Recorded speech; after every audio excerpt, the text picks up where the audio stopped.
A huge tree and an electric post fell early this morning along EDSA Camuning in Quezon City.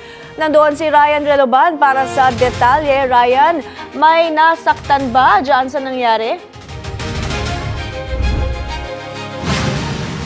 May wala namang nasaktan dito sa nangyaring insidente nga, at kung nakikita nyo nga sa aking likuran, nandito pa yung malaking puno na natumba at tumama sa isang bahay. Dito yan sa kahabaan ng EDSA Camuning. Malapit tumay sa Camuning Police Station 10. Matapos nga ito yung magdamag na pag-ulan dulot ng habagat. Ayon sa 35 years old at PWD na si Sir Noel Atonga, pasado alas 5 ng madaling araw nang matumba ang puno. Laking pasasalamat naman niya ng maipit lamang at hindi napuruhan ang kanyang kinakasama. Ay, sobrang takot po namin. Siyempre, sa laking puno na yan, kung yan ang natagan sa amin, patay ba kami yan?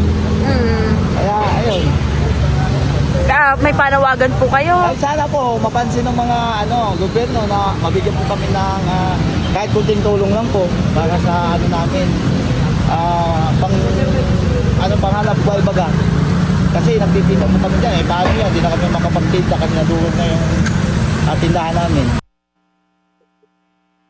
May wala naman nga na naitalang lubhang nasugatan dito sa nasabing insidente. Bukod sa bahay at tindahan nila Kuya Noel, ilang sasakyan din ang natabunan ng puno. Nadamay rin ang poste ng kuryente sa nasabing lugar at natuklap ang semento ng kalsada. Samantala, hindi muna madaraanan ng K3rd Street papuntang EDSA Camuning dahil sa nga natumbang puno at poste. Agad naman na rumusponde ang mga kawani ng MMDA sa nasabing lugar at ang Meralco para tignan at suriin ang natumbang poste. Sa ngayon, may patuloy ang pag-aayos dito sa lugar at pinapaalahanan ng mga motorista na maging maingat at humanap muna ng mga alternatibong ruta sa bahagi ng K3rd Street palabas ng EDSA Camuning. Kung nakikita nyo nga sa aking likuran, na kwento nga ni Kuya Noel na malapit dito yung tirahan nila at yung tindahan. Kwento niya, nung natumba yung puno ay nasa loob yung kanyang kinakasama. Kaya naging pahirapan sa kanila at hinila na nga lang niya yung kinakasama niya para hindi talaga masyadong maipit doon sa natumbang puno. At ayon naman kay Sir Noel ay chinek na ng mga tauhan mula sa Quezon City LGU yung kanyang kinakasama at hindi naman agad naman na idadala or ipapadadala sa hospital dahil nga okay naman yung pakiramdam ng kanyang kinakasama. At may dito naman, ayon naman sa MMDA, sa pamunuan ng MMDA at Meralco, hindi pa nila tansya or wala pa silang maibigay kung kailan maaalis itong natumbang puno at poste. Balik sa'yo, May. Buti na lang walang nasaktan dyan.